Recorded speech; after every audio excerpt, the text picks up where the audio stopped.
Hello viewers, you're welcome to Betong Show. Guys, guess what? I have a special visitor, from Lapland. This in Tampere today. And as usual, I like to, pick up some important or valuable information to share with you guys. But before I dive into the show, I just want to thank you guys for always being, part of the show. You have been there with me from the beginning, and you're still with me. I'm so grateful that you guys are here with me. Today, basically, we're gonna talk about Anthony, his success story, something like that. What he does. He's kind of like a successful business and Okay. professor, something like that. Yeah, But let me yeah, not go more into what he does without him like telling us like what he's all about. yeah, So you're welcome to Betong yeah. Show. Sure, sure, Yeah, yeah, it's an honor to have you yeah. here. So I'm Anthony. I'm Anthony Okuogume, and originally from Nigeria. So I'm Nigerian born, and I've been living in Finland about 36 years. Wow. Actually, my journey started here. Wow. So I came to study here. So I did my master's and also my dissertation here, and started also my first work here. Created my first business in 1991, Wow. and then being involved always with business, even though I return to always return to to the academic world. And also this city is very important because I worked in the paper factory here when I was doing my master's program. So I worked about 7 years in the factory here, and so I know the city. I lived here, Okay. met my wife, my children, they're born in this city. Okay. And I also played American football You for I think six years or 7 years, and so are you kind of also like the governor of the city? no.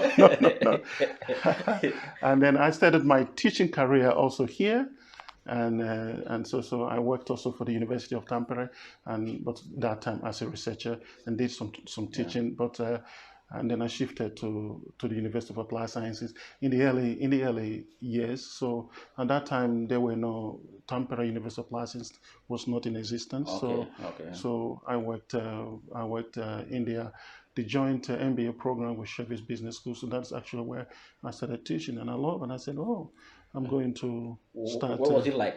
Yeah, it was great. You, I You know, mean, it being was, here in Finland, from yeah. like the first day. How was it like? Well, you can imagine how different it is. When I left '83. I remember, and it was plus 42 in Lagos, and Okay. I had all the clothes that I had and everything. They told me, "These clothes, you can go to the moon. You can survive at the moon with it." And then flew from London to come here, and so I arrived in Helsinki, and then they told me it take 2.5 hours or so to fly from London to Helsinki. But when I Okay. go to Helsinki, I remember the pilot said that we are now in Helsinki, and I looked at Helsinki, there was nothing. Okay. Vanta was all forest. There wasn't nothing there, and just few twinkle light. And I said, "My God, where am I going?" So I felt I'm going to Jupiter. Yeah. So I arrived and I saw civilization, and I said, "Wow, this is amazing." Okay, but it was dark. Okay. So nobody told me Okay. that day can be dark. So because of that confusion, I lost my flight to Tampere.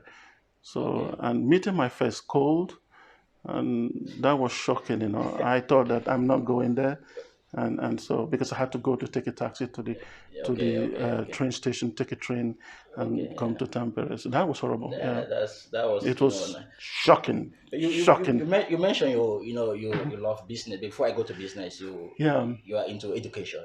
yeah. Yeah. So can you talk about a little bit about that? Like Educate export in because education. yeah, I have combined my business interest, business experience with education. I teach business, and also I've been responsible for education export in Lapland, and so it's a combination of Lapland University of Applied Sciences and then University of Lapland. But of course now I am more focusing in with our own unit, which is the digital solution unit. So Okay. and so I've been so what I do is that I've been going around not only Africa, Asia, America, also Europe, also in Russia, you know Okay. and then find out the needs and build a package for them. And so because they are interested in what we have, our form of education. Okay. So Okay. that is always something that is has a great appeal. So, but how we package it for different customers is the thing that we do. Yeah. Okay. Mm. So, what are some challenges that you face? Mm. Exporting education, to other countries, seeing the different Mm. cultures, and how they apply education in the It's cultures. very different. We offer it different, and I think it's going to be useful to them. But what I see also is, of course, money is not a problem, but of course the decision time. Okay.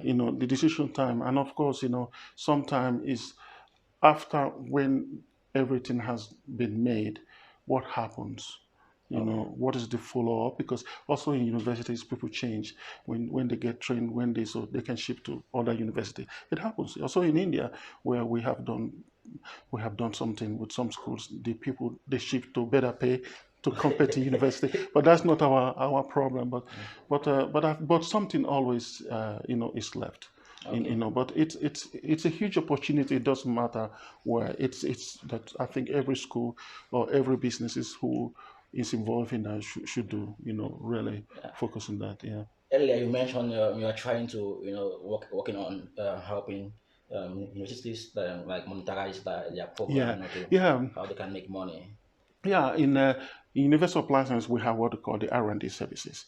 Because what I noticed in most universities in India, in China, their form of other extra sources of income comes from either pure research funding or they get support from a philanthropic organization, which is not very, in many areas, that is not much. It's different from what you see in Britain or where big universities they get billions. So this university don't get that. So they have to struggle for research grant, and it's a very minimum. What is it? They are very small. So what we do in Finland is R&D as a source of income.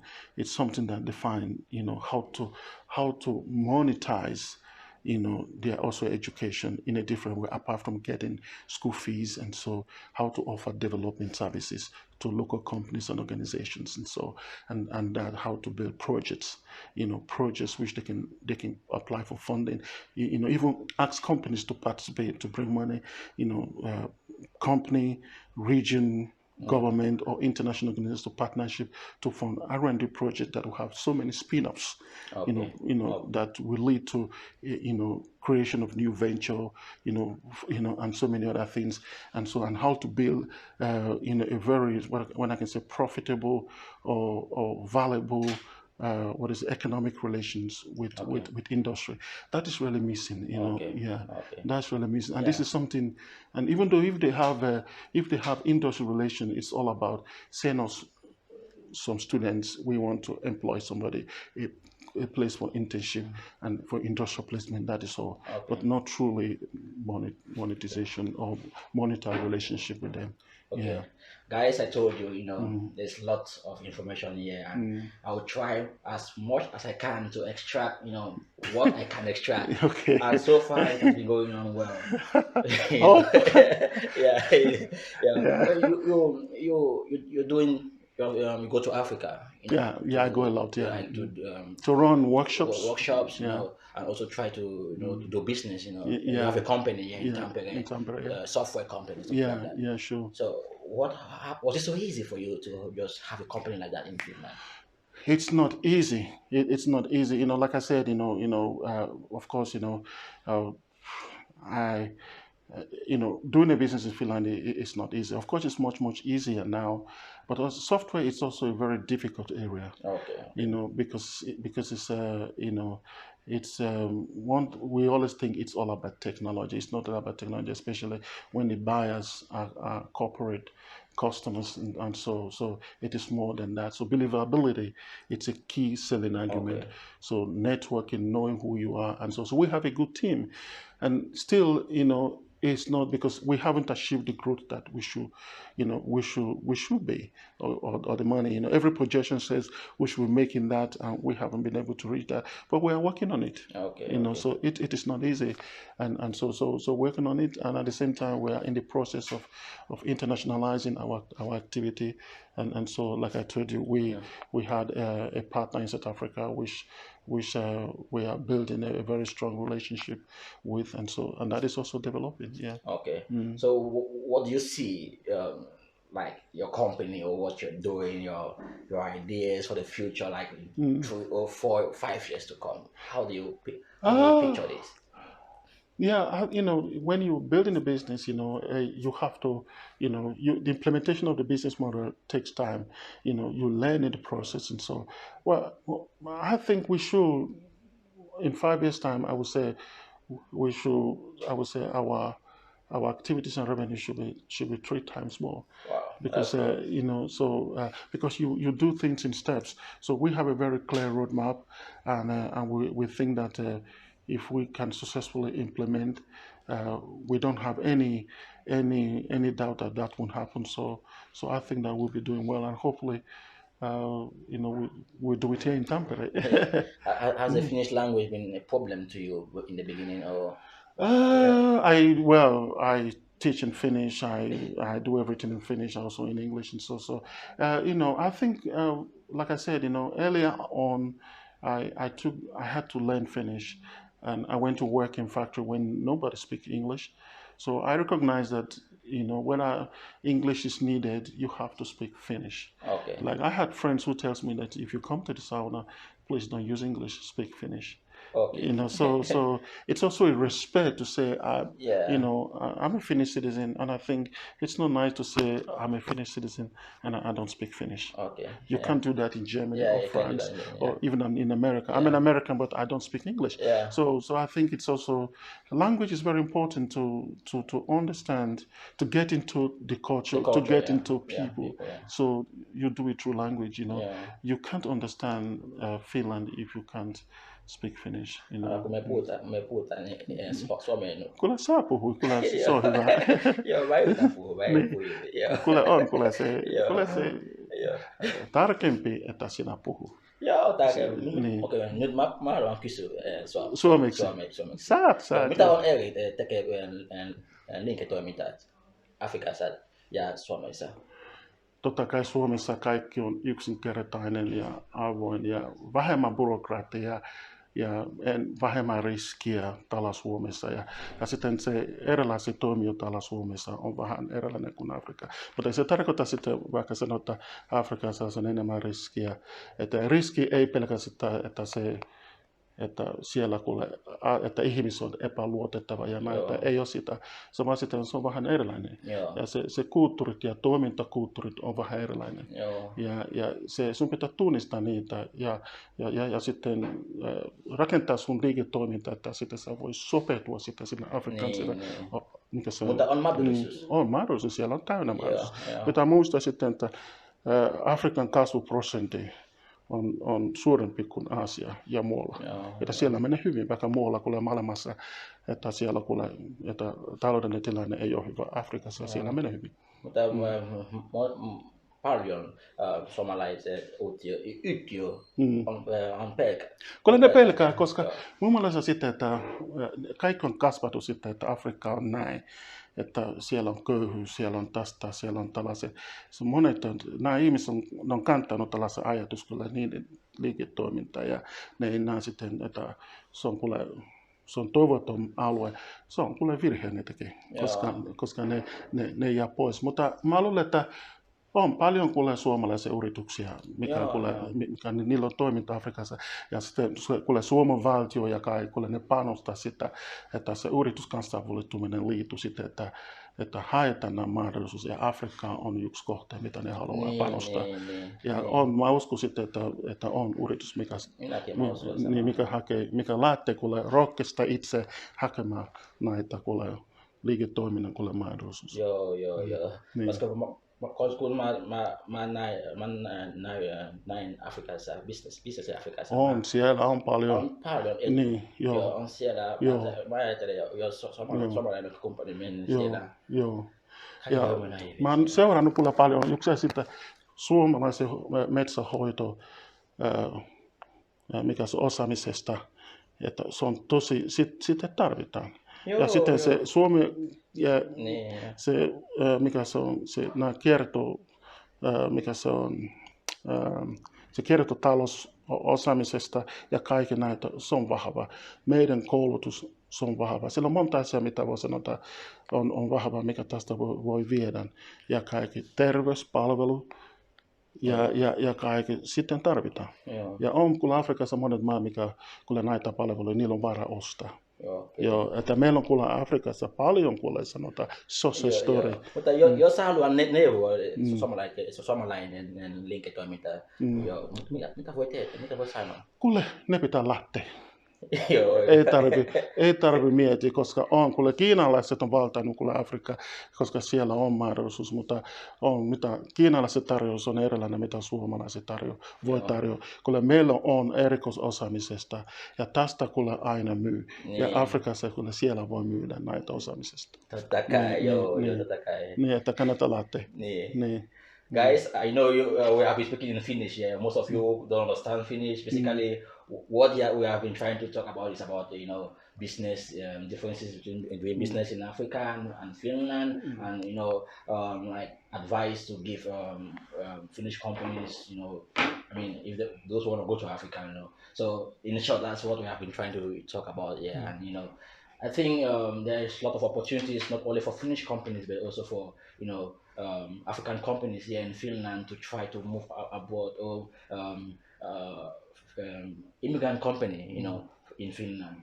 And basically, guys, I think we have gotten so much, from Anthony, and I wish to have him again here some other time, to give us more information about what he does. Guys, as I mentioned before, he's special guest, and it's kind of like a pop-up guest, just pop up, and but it was really nice having you here. Can I make a little bit for advertisements? Yeah, of course. Okay, yeah. And I want to tell you, in Lapland University of Applied Sciences, we have a great master's degree program in English, completely in English, and it's, I would say, one of the best master's educational program because of its appeal. So please, if you're interested, and it's completely online, so you can be anywhere in the world and you can study with us. So please, and then if you need ERP systems, please, naves.com is the place to go. Yeah, I'm gonna put the link of his company below the video. You can go there and check. Also our master's program. The program. You can go. You guys can go there, and you might have someone else you want to recommend the program to. So you don't have to be the one who want to do the program. You can also recommend it to someone else. But so far, it has been nice, having you here.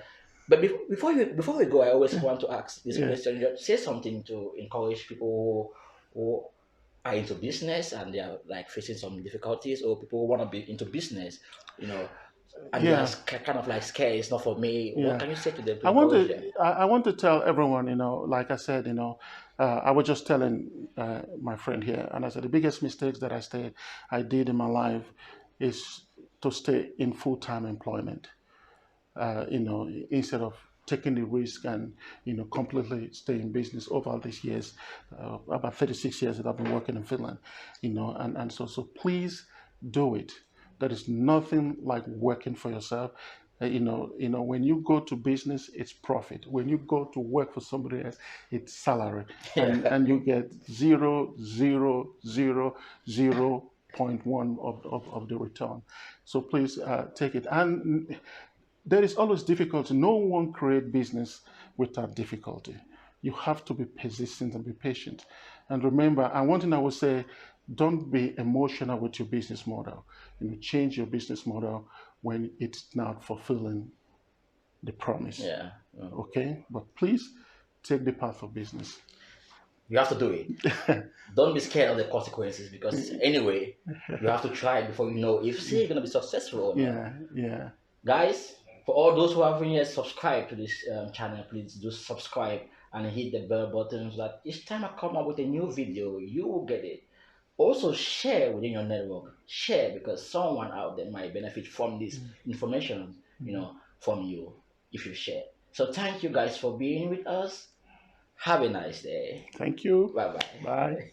Yeah.